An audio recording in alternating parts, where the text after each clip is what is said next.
committed to getting humanitarian aid to the people in Gaza who desperately need it. A fire in a 4-storey building near Liverpool city centre is no longer being considered a major incident, that's according to firefighters. Earlier, smoke could be seen across the Merseyside skyline. Merseyside Fire and Rescue Services say successful firefighting tactics have resulted in the fire being greatly reduced. The incident has been scaled down and locals who were evacuated earlier are now being allowed to return to their homes. Queen Camilla has visited the King in hospital as he recovers from a procedure for an enlarged prostate. The King is resting at the London clinic for a second day after receiving treatment there. Buckingham Palace say he's doing well. It's the same hospital where the Princess of Wales is being cared for following abdominal surgery. Charles's former butler Grant Harold told GBNews the British public's response to the royal health scares shows how much they care. People always said he was eccentric, he was old-fashioned, out of touch. I never saw that when I worked for him, and I think that's what the public are getting to see, and that's why there's this affection. So the fact that he is having this procedure, obviously the public want to kind of let them know that they're thinking of them. And the same with Princess of Wales. I understand there's been many, many, many letters and cards sent to her wishing her the best of health. And up to 11,000 staff working for John Lewis and Waitrose could lose their jobs over the next 5 years. That's according to the Guardian newspaper. They're reporting that the John Lewis partnership, which owns the stores, is considering cuts to at least 10% of the workforce. It's thought the measures could affect staff in its head office, supermarkets and department stores. Last year, the retailer warned it would have to cut staff numbers and scrap bonuses after customers cut back on spending. This is GB News across the UK on TV, in your car, on your digital radio and on your smart speaker by saying play GB News. Now it's time for headliners.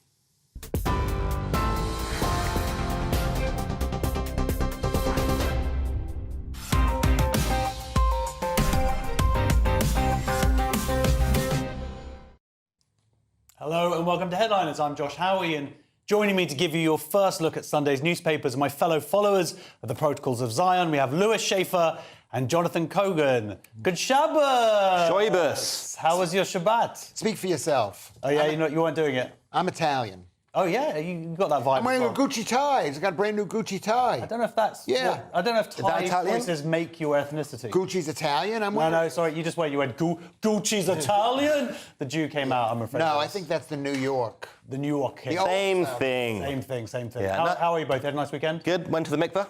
Oh, yeah, very good. I was recreating that. Pure again? Well, I was recreating that scene from Porky's, when he's looking through the hole.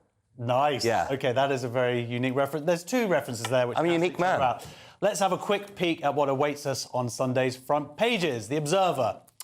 Rwandans get asylum in UK over fear of persecution.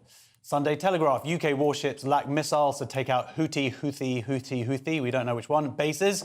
The Sunday Times. Exposed. Foreign students get secret route to top universities. The Sunday Express. Rishi targets Saga votes to win election. Sunday Mirror. Tories are rigging rules on election. And the Daily Star. Sunday.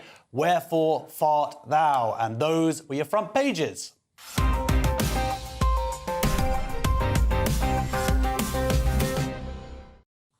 All right, Lewis, let's start with the Sunday Telegraph. Good news.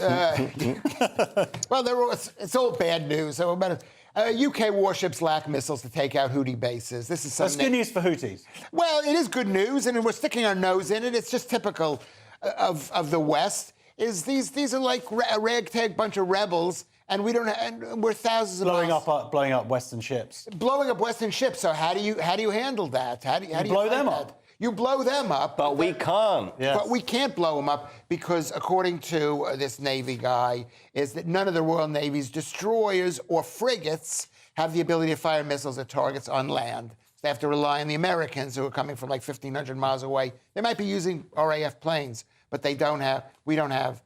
If this shows anything to go by, relying on the Americans does not always work out the way you know want. what? I'm the most competent person here. Yeah. Jonathan. Yes. Why don't our ships have the ability to fire on land? Well, have you seen me develop that new laser? No, I haven't. It's called Dragon's Fire. It can shoot a pound coin from a kilometre away, and it can blast through things. I think we've spent all our money on lasers. This is a real thing. Okay. Yeah, and I think that's quite exciting. I'd rather live in a laser warfare time than a traditional. Well, at the moment we've got nothing. Well, no, but you've got a laser. We've got one. Well, the laser is not on the ship. The problem Unless it's like a laser that's sort of blinding the Houthis. Like in a concert when you don't like the problem Taylor is Swift. similar to the Palestinian situation. It was similar to the Vietnam War situation, where you've got a very mobile, guerrilla, fluid military, is that it's almost impossible to take it down. No, they have bases. They have targets. They have that we can bases, attack. and they can move those rockets. Those are very mobile rockets. So they blow up one set of rockets. They move just someplace else. But the point is that our ships don't have this capacity. Well, don't we rule the waves? Is that not the whole thing? Well, there's we a whole don't song. see, well, so we rule just the waves, but nothing when Nothing outside of it. land. But even Okay. if they had the capacity, I'm not an expert in this, Oh, you're too modest. but even if we did have the capacity, once we blew up one, there's another one, then we or shoot they could just move. Okay, well, at the moment, luckily, they're just staying. It's not like there's a military base there that we can blow up. That's exactly what there is, but that's fine. Okay, there's another story in the Telegraph. We have physician associates accused of illegally prescribing drugs. This is quite a serious story, Jonathan. Yeah, there seems to be a sort of plethora of either misdiagnosis or conditions that have been given prescribed certain medications for that weren't necessarily right, and a lot of people have sort of been feeling the effects and getting diseases that they... Did you read this story? Yeah. I don't think you read this story, because what it's really about... I'm catching you out there. Yes, Lewis, say what it's about. We're on the same team. No. It's about doctors who feel like their place is being usurped. By these, that's exactly what it is. Yes, it is. Yeah. They did a survey of doctors, and the doctors saying... Well, because what we have here, sorry to explain... Wait, physician accused of illegally doing drugs? It's physician associates, which are essentially meant to be these kind of like stepping in for doctors, and doctors, as you say, feel under threat because these people are not doing their job well, seemingly. And now they're saying that they should be, instead of being physician associates, and doctors have seen these physician associates claim to be doctors, and what they have to do is just get a 2-year postgraduate degree, and then they've sort of gone, oh, yes, I am a doctor, or they've not corrected people, and they want to be called now physician. So what you're doing is you're typically taking the doctor's side. Basically, the doctors are like a union, and they don't want anybody to prescribe the drugs. The truth is, no drugs should be prescribed at all. If they eliminated 95% of the drugs, so the doctors themselves are killing people by prescribing drugs, probably these physicians... For often reasons, I should say, drugs are saving people's lives. Yeah, I don't think that they are. Okay? Ayahuasca? But that's a different kind of drug. Oh. All right, I just want to say this thing. When 1 in 4, as it talks about, there's a children's hospital in Birmingham, and 1 in 4 of the people on duty is this physician associate. Yeah. And not a doctor. That's not good for... No, that's worrying. For healthcare for children. That's what you think. I don't agree with That's what this article says. Of course, that's what the article said, because they're asking doctors. It's like asking... Oh, who reads a whole article? You know what it's similar to? Come on. It's like asking black cab drivers or Ubers... You're going to get racist there for a second. Save it for the second. Well, you still could with where he's going. Black cab drivers. I'm going to speak to you, Jonathan, because you're a lovely boy. Thank you. Asking black cab drivers if Uber is a good force for transportation. Of course, they're going to say no. Yeah. And that's what these people... Well, they don't like being out-competed in your estimation. Let's move on to the Sunday Times, Jonathan. Yes. Read this one. Just about. Sorry, mate. Reading is for nerds. I talk to my son that way. Sorry. He never taught me how to read. Just because he's your favourite. Yeah, well. Makes me upset. He's not my favourite. The other one's... This is actually a huge story, so we should really cover this. We should carry on. So, exposed foreign students get secret route to top university. So this is kind of funny, kind of worrying. So Britain's top universities are paying middlemen to recruit lucrative overseas students on far lower grades than those required of UK applicants. This has been found out in an undercover investigation. So foreign students can actually buy their way into highly competitive degree courses with as little as a handful of C grades at GCSE, which basically is completely unfair on the British students who have to get, slightly more impressive grades. But my thoughts on all this is, if the universities are, in a sense, private businesses, should they not just be able to do what they want and get whichever customers in they like? But there are a few side effects of this. One is that there's been a massive decrease in the top universities of UK students attending. Now, if the universities, and we're meant to be increasing our brain power as a country, and we can't even get our students into these top universities, that's an issue. And number two is, Lewis, about one of the professors talks about they're having to pitch the teaching at a much lower level to accommodate these other students who just, frankly, aren't as intelligent. They are as intelligent. They're just not. They're not as well educated in terms of the English system. Yes, the truth is that we need the money, obviously, and it's a business. And yes, I spoke to I spoke to your brother about this. The middle one, yeah. and he was so bothered by this because he's thinking his education is being degraded. Yes, being debased. The value of a degree is being debased, and that's fun because all our institutions are being debased, and that's fine. Yeah, it's fine, but it's relaxing. It's keeping the educational system alive in this country by taking foreign money. Their own father, me, Louis Schaefer, they let me in with very poor grades at the university that I went to because they needed the money. They said, "Oh, this is some rich." They didn't know the truth. My father was a loser, but like his son. Yeah, so I get it. It's about money. When a foreign student pays £38,000, a British student pays £9,000. So really, the foreign student should be allowed to be 4 times thicker. Yes. Well, Lewis just enrolled us both in Husters University, Andrew Tate's institution. So we're learning a lot there. Well, it's a huge story. It's a very big article here, but it's the fact that 30% of these foreign students, they're saying, are using these backdoor routes where they essentially need a couple of GCSEs or the equivalent. Is not a great indictment of our health education system, arguably. Agreed. Right, let's go to the front page of The Observer, Lewis. The Observer, Rwandans get asylum in the UK over fear of persecution. This is a bit awkward because we, the British people, are trying to say that Rwanda is a safe place to dump our migrants, but at the same time, we're saying to Rwandans, it must be dangerous that we're going to give you. I think what it is just to keep everything nicely between the very few migrants who are saying the Rwandans are being mean to them. It's awkward. They must have a claim if we're granting them asylum. I don't think they probably don't have it. They might not have a claim. Well, they have a legal claim. But this is coming from the Home Office, so is this I mean, Jonathan, is this about the right hand not knowing what the left is doing? It could be a lack of communication between various parties involved, but I think it might be something to do, and this is just my own theory, again, didn't read the whole article, is it the case Don't admit that on the TV. Oh, sorry. Well, we haven't started filming yet. The show. Well, is it the case that the asylum seekers have come over here are part of a group who are being discriminated against? That wouldn't be the case with the asylum seekers that the Conservatives want to send over. Yeah, so if we send our migrants over, as long as they don't try and if they're not... fight against the democracy there, or not fight against democracy, or be part of the democracy, he says, inversely. Yeah. The system works. Yeah, exactly. OK, fine. Let's finally go to the Daily Star, Jonathan. This is a pretty hard-hitting story in the Daily Star. Wherefore fart thou? Macbeth actors in fear of fans' odour most foul. So actors performing a Shakespeare play kept being rudely interrupted by mysterious noise caused by members of the audience passing wind. Now, I think if you've been taken to see Shakespeare against your will, that is a perfectly legitimate protest against having to be there. Fair enough. I mean, I'm doing it right now. What do you think about it, Lewis? Is this were they offered cheese boards before? Is there something about Shakespeare that makes people so nervous their tummies can't handle it? Much of who about nothing? Is that something? I think with people who go see Shakespeare, they're probably very artsy-fartsy left-wing vegans who eat a very high plant-based diet, which causes farting. You know what? Shakespeare what? In 2 years of insane theories, that one actually makes the most sense. Okay. It does, really. Yeah, no, it does, yeah. We show the front pages what's what. Join us after these messages where Hamas and Trump lose some dosh and the UK loses Parma hams. See you in 2. Yes, it makes...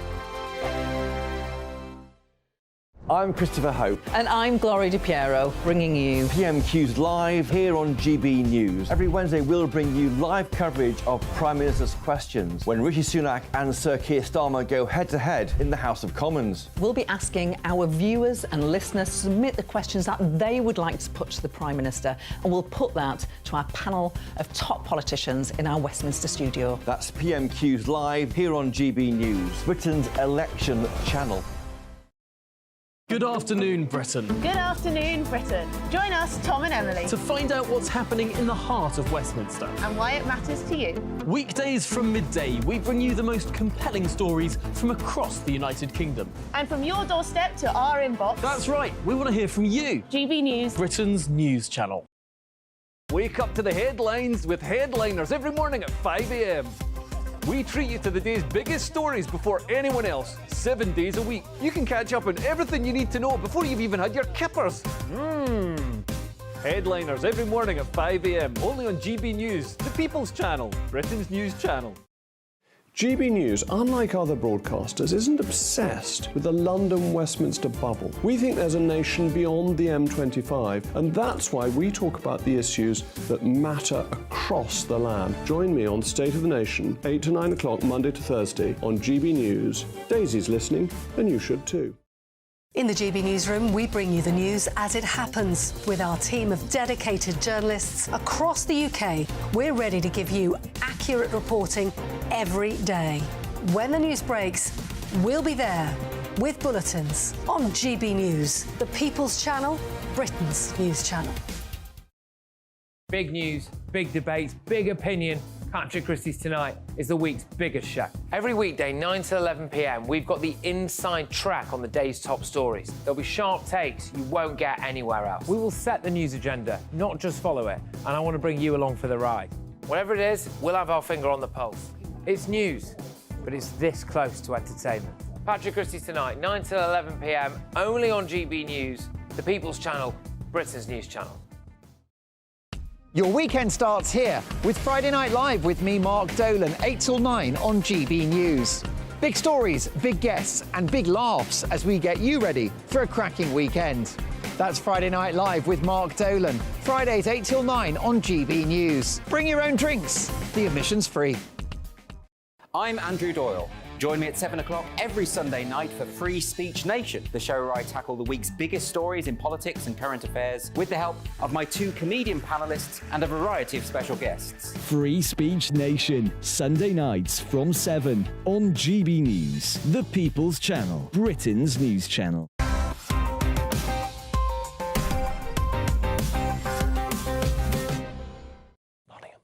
Welcome back to Headliners. I'm Josh Howie, joined by Lewis Howie and Jonathan Howie. Dad, let's kick off with the Sunday Times. And the UK saves some dosh and more Jews don't get killed. Win-win. Oh, you're talking about me. I thought you were talking, Dad. I thought you were talking about Jonathan here. Britain halts aid to UN agency after claims staff helped Hamas attacks. I mean, this is one of the most ridiculous stories. It's like a Kelsa story, because the UN Relief and Works Agency, which was set up after Israel gained its independence or fought for its independence or stole the land, whatever happened, and they're spending like $1 billion a year or more on the Palestinians, and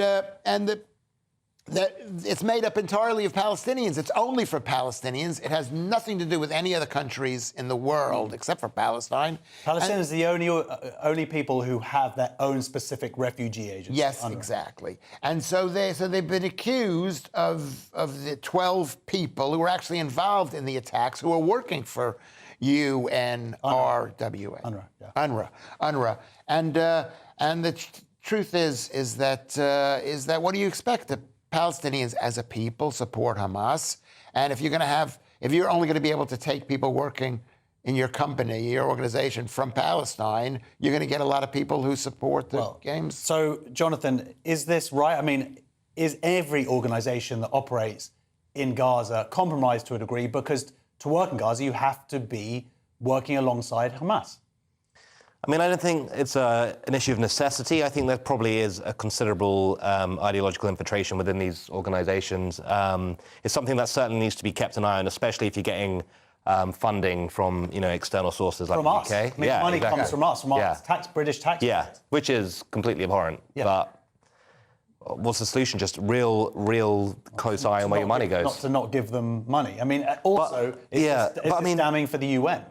Yeah, I mean, it's very damning for the UN. It's one of a series of damning incidences for the UN. But I just think you just need to be very aware where your money goes. But the bigger the organisation, the less efficient and the more corruption there is. The truth is, Jonathan and Josh, is that the UN and the UNRWA have been totally captured by other people. And in America, we grew up with Donald Trump. We grew up not trusting the UN. And what can be done about this? We're doomed. Well, certainly. Succession. Yeah, but this is a somewhat pathetic response from UNRWA. They're like, oh, we're going to terminate the contracts of those employees.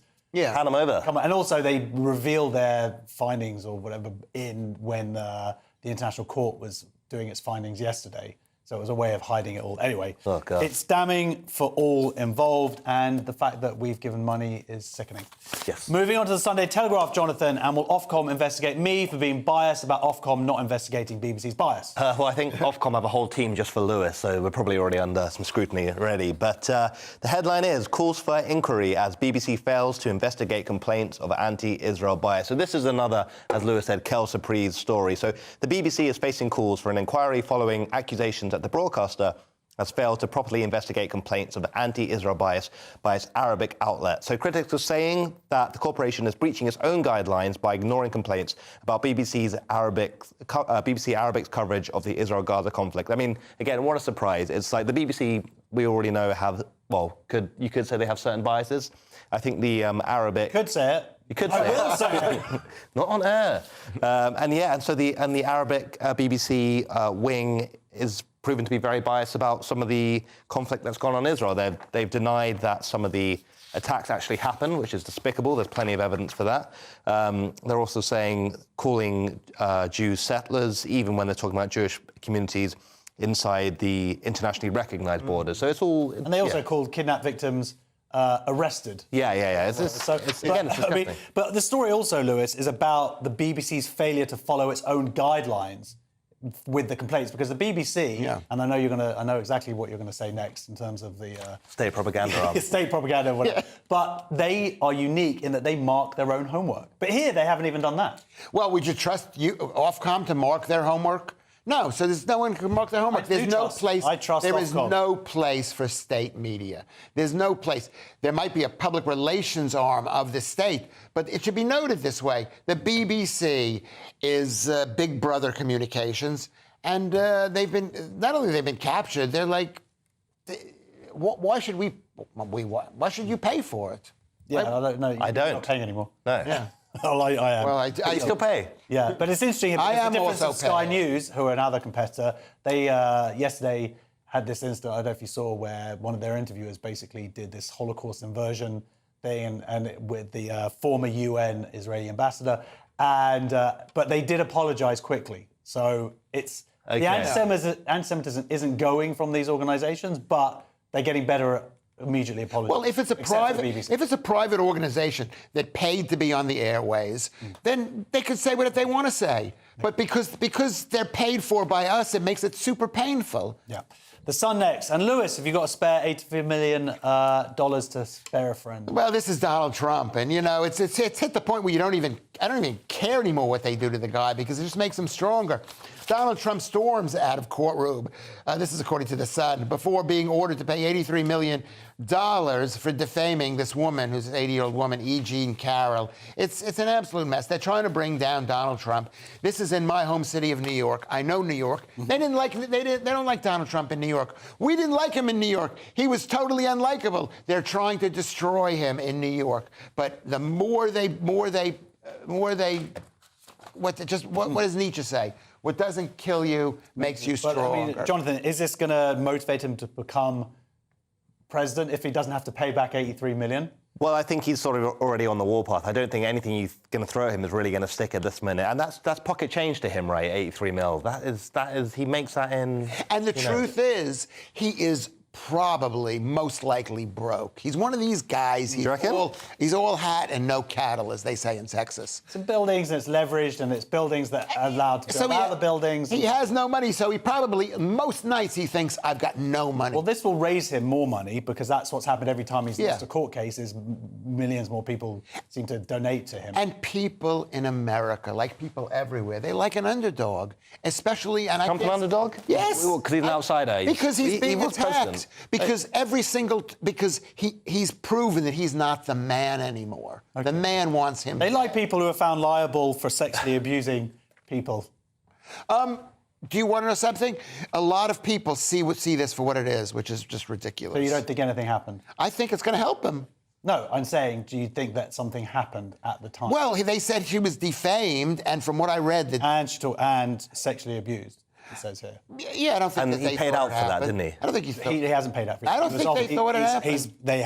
He was told to pay $5 million. Yeah. I believe he's actually paid it yet. Right, But okay. of course, he's now protesting, and it's going to go to a higher. Some people will believe it, and other people, it'll just make them like him more. It's made me like the guy more.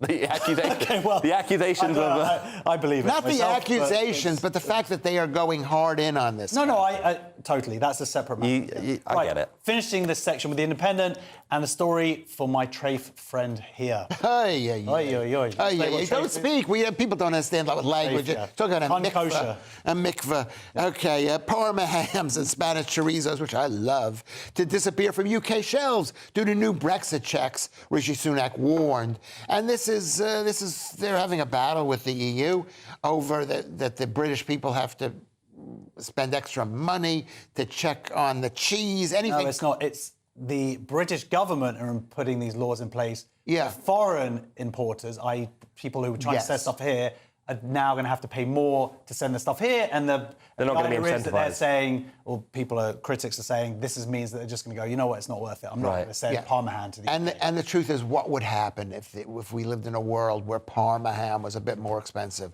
or chorizo, or cheese, or fruits? What if we've... Yeah, well, when society falls apart because there's chorizo shortage in a couple of months, well, this is happening. This is happening with like fruits and vegetables. Even a lot of it's happening with lettuce. But don't blame me because I voted Romaine. But very good. But this is very different. This is a self-inflicted wound, though. He is so funny. It's my first one. It's my first one today. It's a slow start, but we're getting there. This is a self-inflicted wound. This is not the EU putting this. Yeah. These laws in place. This is the UK government, and they already postponed it. It's a negotiating tactic, probably. I don't know. Why don't you go online? Everyone go online on Twitter and tell me, is this a negotiating? I don't really understand the story. I'm not very good at my... I don't really understand the story either, if I'm completely honest. Right. We're halfway. We've not been taken off the air just yet. So come back for vaccines, meat-free lunches, and Royal Navy officers, a.k.a. Lewis Schaefer on mushrooms. See you there. Your weekend starts here with Friday Night Live with me, Mark Dolan, 8 till 9 on GB News. Big stories, big guests, and big laughs as we get you ready for a cracking weekend. That's Friday Night Live with Mark Dolan. Fridays 8 till 9 on GB News. Bring your own drinks. The admission's free. Wake up to the headlines with headliners every morning at 5 a.m. We treat you to the day's biggest stories before anyone else, 7 days a week. You can catch up on everything you need to know before you've even had your kippers. Headliners every morning at 5 a.m. only on GB News, the People's Channel, Britain's news channel. In the GB Newsroom, we bring you the news as it happens. With our team of dedicated journalists across the UK, we're ready to give you accurate reporting every day. When the news breaks, we'll be there with bulletins on GB News, the People's Channel, Britain's news channel. Big news, big debates, big opinion. Patrick Christie's Tonight is the week's biggest show. Every weekday, 9 to 11 p.m, we've got the inside track on the day's top stories. There'll be sharp takes you won't get anywhere else. We will set the news agenda, not just follow it, and I want to bring you along for the ride. Whatever it is, we'll have our finger on the pulse. It's news, but it's this close to entertainment. Patrick Christie's Tonight, 9 to 11 p.m, only on GB News, the People's Channel, Britain's news channel. Good afternoon, Britain. Good afternoon, Britain. Join us, Tom and Emily, To find out what's happening in the heart of Westminster. and why it matters to you. Weekdays from midday, we bring you the most compelling stories from across the United Kingdom. And from your doorstep to our inbox. That's right, we want to hear from you. GB News, Britain's news channel. GB News, unlike other broadcasters, isn't obsessed with the London-Westminster bubble. We think there's a nation beyond the M25, and that's why we talk about the issues that matter across the land. Join me on State of the Nation, 8 to 9 o'clock, Monday to Thursday, on GB News. Daisy's listening, and you should too. I'm Andrew Doyle. Join me at 7 o'clock every Sunday night for Free Speech Nation, the show where I tackle the week's biggest stories in politics and current affairs with the help of my 2 comedian panellists and a variety of special guests. Free Speech Nation, Sunday nights from 7 on GB News, the People's Channel, Britain's news channel. GB News is Britain's news channel, and now you can support it. All you have to do is scan that QR code that's up on your screen right now, or you can go to gbnews.com/support and become a GB News member. You'll have fantastic benefits. We're also going to organise special events where you as GB News members can meet the presenters, the on-screen faces. Scan the QR code or go to gbnews.com/support. Thank you so much.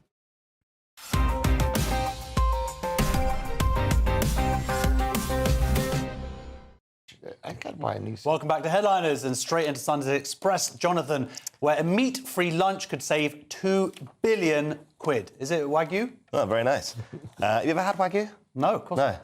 Wait, who are you talking to? Yeah, we're on TV, for God's sake. OK, the headline is, eating meat-free lunches on weekdays could save NHS £2 billion a year, a new report says. So this is obvious propaganda. The research by the Conservative Animal Welfare Foundation, or CARF, estimated the sum could be saved due to a reduction in death from lifestyle diseases such as cardiovascular disease, type 2 diabetes, obesity and cancer. So, Lewis, what they're saying here is eating animal products are actually negative for your health. How do you feel about that? Well, how do you feel about it? I think it might be a lie. From what I understand, eating animal products are actually quite good for you. I follow this doctor on Twitter, and he shows a lot of pictures of what he eats every day, sort of eggs, beef, and I've learned... What's his name? Dr. Lewis Schaefer, PhD. Yeah, I've learned, but they're saying that these foods are not... I think they're saying also moderation. They're talking about a cutback of about 10%. No, your lunch on a weekday, that's 5 meals a day. It's probably your biggest meal, lunch, possibly, arguably. I don't know. I think it might... Stop eating lunch. First of all, yeah. I agree with my son, Jonathan, but there's a lot of lies involved. There's a lot of lie that CO2 causes climate change and there's a climate crisis, which I don't believe. Oh, God, Ofcom. Ofcom sauce. Ofcom alert. Yeah, you say, I don't believe it, but it's been denounced me. Secondly, the single biggest cause of illness is carbs and rancid seed oils. Okay. And that's science. But what they're saying here is that 10% of cutting down meat would lead to a 16% cut in emissions just through cars on UK roads. Also, and they have a fee. A bit, it would save us about £130 a year. That's not a bad thing. No, it's expensive. First of all, on a meat diet, right? Every bit of plant-based foods is processed. It has to be cooked and shipped and farmed. Not carrots. And carrots, too. Well, you're saying that meat doesn't need to be processed or in any way? No, you can eat it raw. I eat meat raw. OK, but it still has to be transported. Transported from a local place. But not like Jeffrey Dahmer with these carcasses in your house. Where are green vegetables? Where do they come from? They come from the Canary Islands. Lewis hunts his own food. He was on Hampstead Heath at night, roaming, said he was hunting. All right, I don't think we're ever going to solve this one. The interesting thing about this story, though, is they're trying to push through this idea, but what they're saying is we're not saying for the government to legislate in any way. Nudge economics. And what they're also saying, which I don't think I've ever read in an article, is that they want the public to make informed decisions. Well, by giving it's never going to catch on. That's not going to work. Well, no, not only that, by basically lying to people. It's enough FUD, fear, uncertainty, and doubt. Okay, vegan diets are death. Observer next, Lewis, and it's all kicking off at the Royal Society of Literature. Fortunately, the members are too weak to throw those heavy books at each other. Yeah, radical moves at the Royal Society of Literature. I never heard of this place. It's based in the Somerset House. You know the beautiful Somerset House? Oh, nice. I've been ice skating And there. It's been founded in 1820, and they're made up of great authors. They've had some really super famous people in the time, and it's one of those typical battles. From what I could tell, it didn't say much detail in this article in the Observer, but it seems like... It does if you read past the first page. It seems... Would you not embarrass me? The idea is... Would you read the story? No, it's boring. There's dissension, it says there's a major revolt, but next month there's a meeting, Jonathan, did you read this? What I think this is just another one of our precious institutions crumbling as the long march through the institution. I was listening to Andrew Doyle podcast earlier, that's what I got. Well, you know what? You're pretty right here, because there's a few things which are damning about it. They've got a new leader, progressive president called Bernardine Evaraste or something. Yeah. And the whole point about this Royal Society of Literature is you had to be, as I say, incredibly elite. And to get in, you had to have written 2 distinguished books. And now they're talking because they want this diversity, they got too many, God forbid, white people or whatever. Well, now they're saying that now the nominations process is you just get, anybody can nominate you, and then they'll debate about it. So if it's not about being elite and the best of the best, then surely that's the whole purpose of this whole society. But John, everything loses its value. We don't know what the financial situation is. They've been around for 204 years. They could be broke. They could be like all castle and no nice chairs. Okay, well, maybe it is, but at the same time... And they could be desperate. Foreign students are paying to get in. There's more damning in here where they talk about, at their AGM in November, they wanted to do a public show of support for Salman Rushdie, who'd been victim of the knife attack. Of course. And it was closed down by the leadership.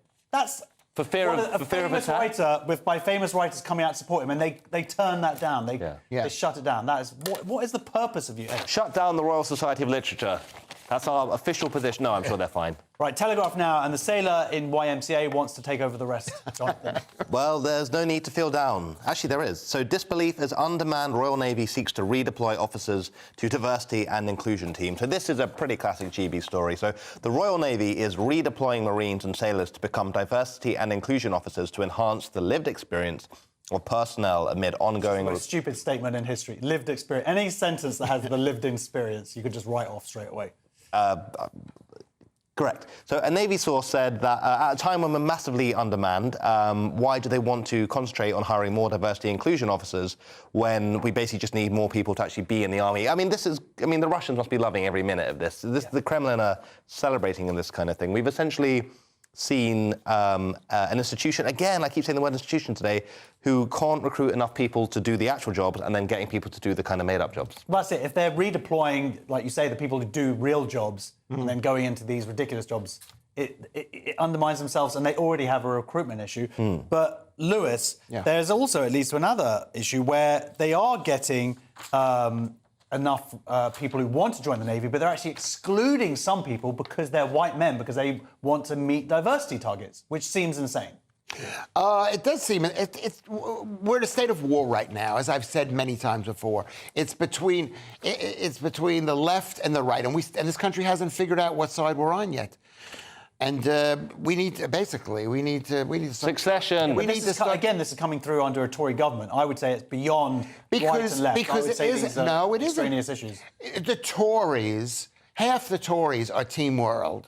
They're Blairites. Yeah, but then it doesn't. But it's not a left-right issue. I didn't say the words left and right. You just said left and right a second ago. I didn't say that. I said we're in a state of war. Yeah, between the left and the right. No, I didn't say that. No, he didn't. He didn't. You know, Lewis, you're on a TV show where we have a recording.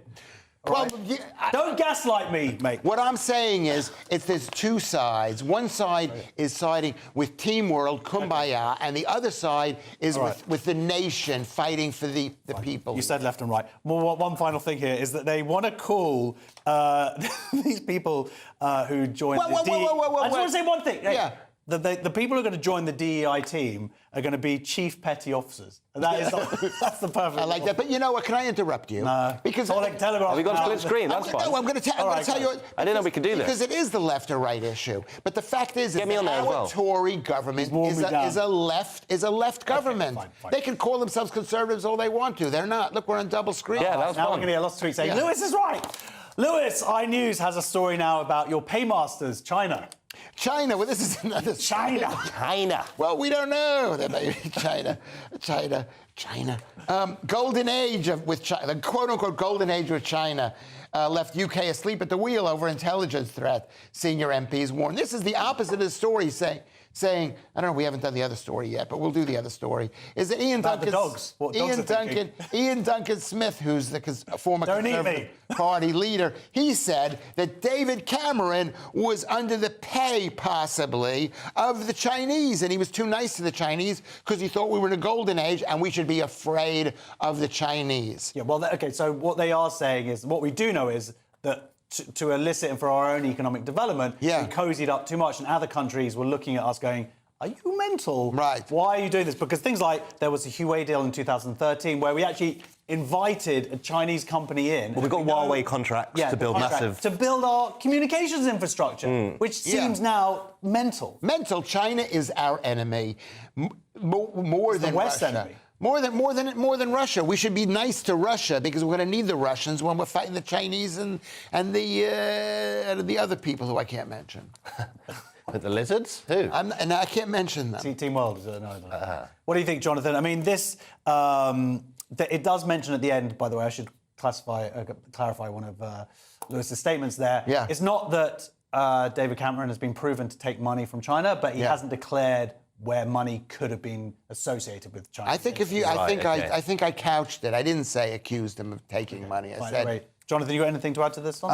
Yeah, I think we just need to be aware of who we let build our infrastructure, especially when we're a competing nation. You know, ideally everyone would just get on, but why can't we all just get along? Let's just get America to do it. Yeah. Jonathan, the Mail on Sunday is revealed that health chiefs hate something more than disease, being accused of racism. Yeah, and I'm going to try and get through this story without that happening to me. So, revealed how woke health chiefs are tiptoeing around low vaccine uptake in Birmingham is a failure to tell the truth, fueling measles outbreak. So, the issue is that there's been quite a considerable measles outbreak within Birmingham City.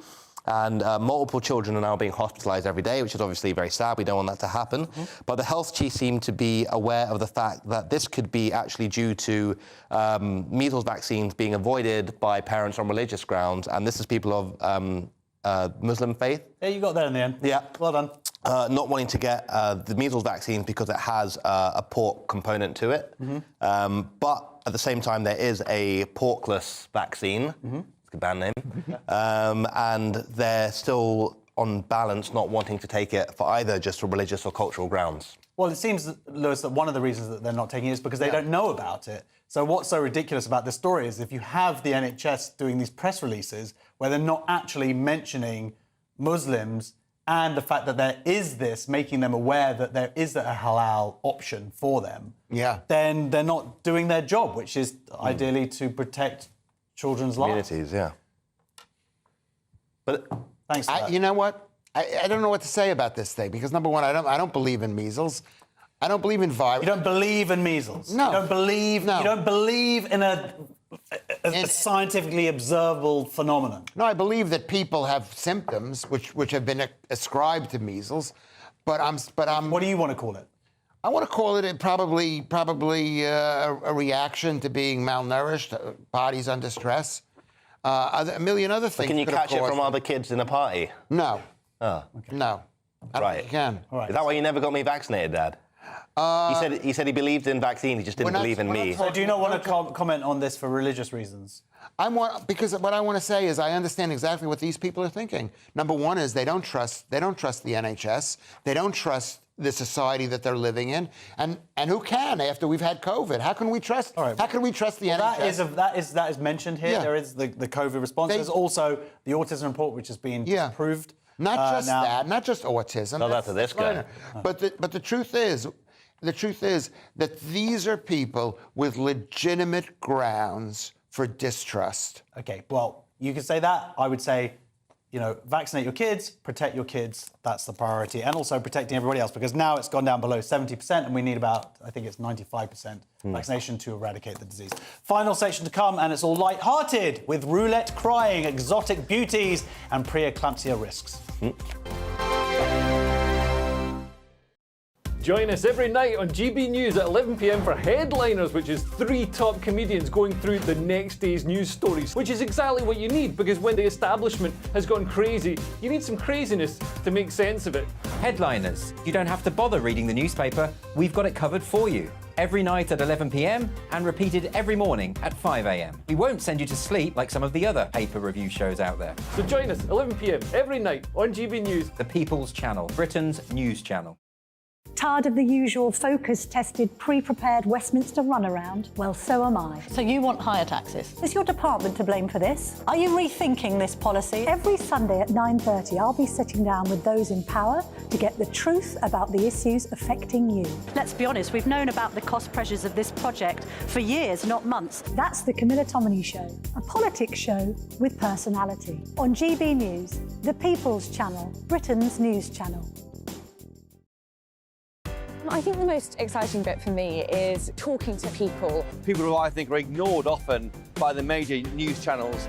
We're going to give news they want to hear. There's a voice there that needs to be heard. I think there's a chance here for a diversity of opinion to be expressed, which you don't find elsewhere. It's really exciting. We don't hold back. We're free to say how decisions that are taken here affect us all around the country. Only on GB News, the People's Channel, Britain's news channel. Good afternoon, Britain. Good afternoon, Britain. Join us, Tom and Emily, To find out what's happening in the heart of Westminster. and why it matters to you.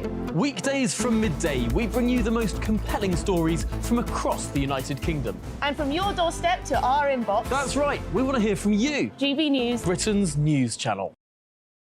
Every Sunday from 11, join Michael Portillo. There will be topical discussion, looking at the week before and the week to come. So kick back and relax at 11 a.m. on Sundays on GB News with me, Michael Portillo. GB News, the People's Channel, Britain's news channel. Your weekend starts here with Friday Night Live with me, Mark Dolan, 8 till 9 on GB News. Big stories, big guests, and big laughs as we get you ready for a cracking weekend. That's Friday Night Live with Mark Dolan. Fridays 8 till 9 on GB News. Bring your own drinks. The admission's free. Big news, big debates, big opinion. Patrick Christie's Tonight is the week's biggest show. Every weekday, 9 to 11 p.m, we've got the inside track on the day's top stories. There'll be sharp takes you won't get anywhere else. We will set the news agenda, not just follow it, and I want to bring you along for the ride. Whatever it is, we'll have our finger on the pulse. It's news, but it's this close to entertainment. Patrick Christie's Tonight, 9 to 11 p.m, only on GB News, the People's Channel, Britain's news channel.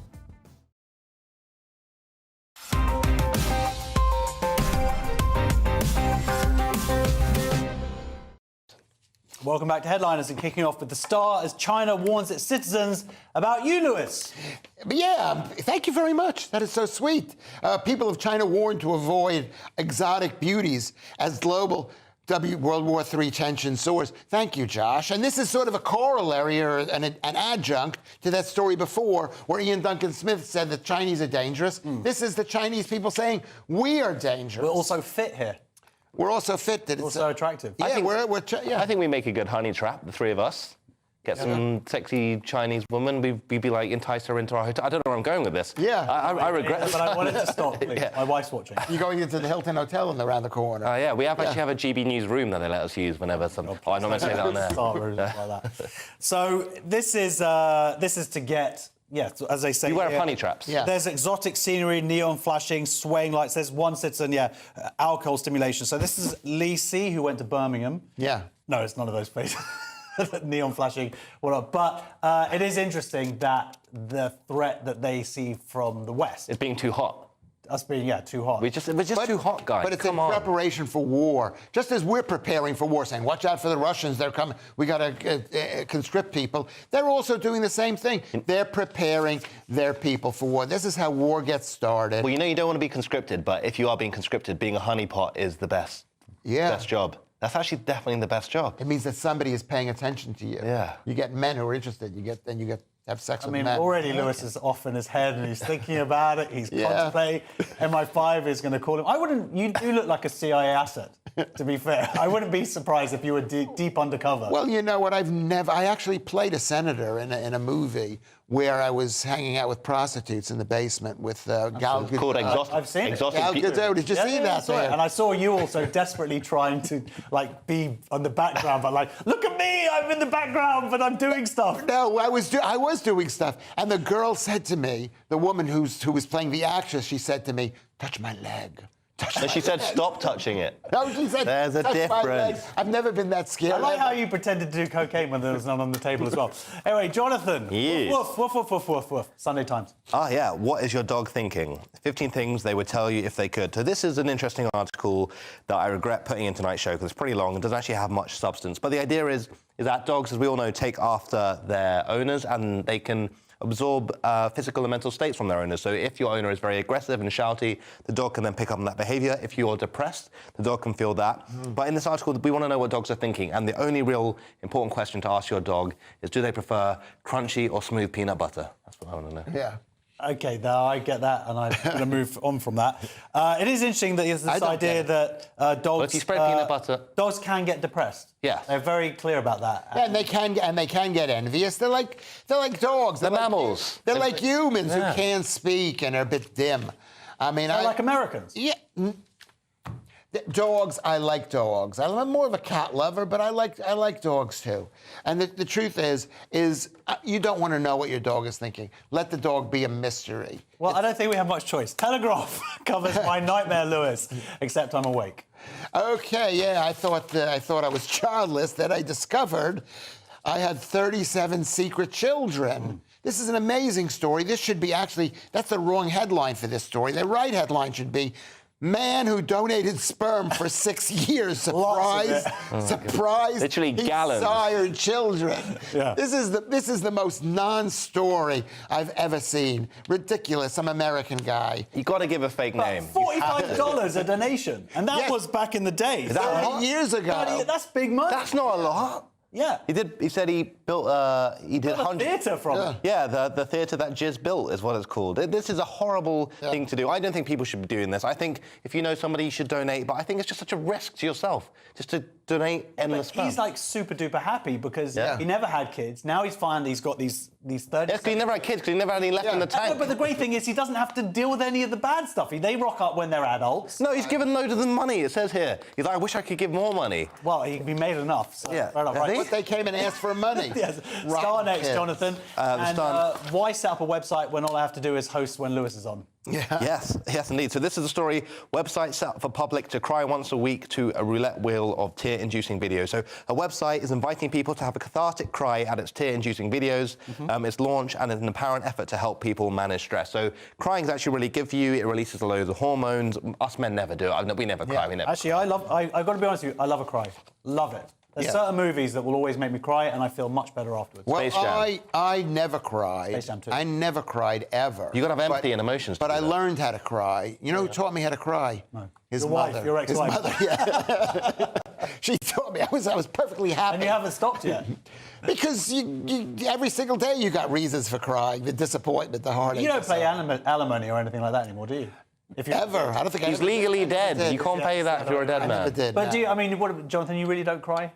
I didn't cry for about 10, 12 years, and I had a complete mental breakdown and just went insane. OK, well, this is it. It's interesting that you need a special website for this. Well, I'm no stranger to watching internet videos with a box of tissues nearby. I think this is a real good effort to help. Right, well, when I get told off for that link, that's going to make me cry. The show is nearly over, so let's take another quick look at Sunday's front pages. We have The Observer. Rwandans get asylum in UK over their fear of persecution. The Sunday Telegraph. UK warships lack missiles to take out Houthi bases. The Sunday Times. Exposed. Foreign students get secret route to top universities. Sunday Express. Rishi targets Saga votes to win election. The Sunday Mirror. Tories are rigging rules on election. And the Daily Star Sunday. Wherefore art thou? And those are your front pages. That's all we have time for. Thank you to my guests, Lewis Schaefer and Jonathan Cogan. Nick Dixon will be here tomorrow at 11 p.m. with Lewis and Paul Cox. And if you're watching at 5 a.m., stay tuned for breakfast. Have a great weekend and thanks for joining us. Bye. Looks like things are heating up. Boxed boilers, sponsors of weather on GB News. Hello there, welcome to your latest GB News weather forecast. I'm Craig Snell. We're looking ahead to Sunday. For most of us, it's going to be very mild. There will be some wet and windy weather, however, across the north. So the reason for the mild conditions is we're dragging in some very mild air from parts of Spain and Portugal. And that will really move right across the country as we go through the course of Sunday. Back to the rest of Saturday, and for many parts of England and Wales, it's going to be a fairly dry night with the clearest of the skies over towards the east. Scotland and Northern Ireland seeing plenty of cloud, and that cloud will be thick enough in places to produce some spots of rain, but mild here. But under the clearer skies further east, we will see a touch of frost. But a bright start for the east as we start Sunday morning. Elsewhere, plenty of cloud, and again, there will be some spots of rain rain and drizzle around, but the cloud will tend to break up across many areas. So a bright afternoon with some sunny spells, but later on we start to see this band of rain move in across parts of Northern Ireland and Western Scotland, accompanied by some very strong winds here as we move into the afternoon. But in the sunshine, very mild for the time of year, could see highs reaching 15 to 16 degrees. And to Monday, really the country's split into half by this band of rain, so if you're stuck under here, it'll be quite a cold and wet day. To the north of it, cooler, blustery showers. To the south of it, remaining mild, but rather cloudy. Into the middle part of the week, it remains changeable, temperatures around where they should be for the time of year. A brighter outlook with Box Solar, sponsors of weather on GB News.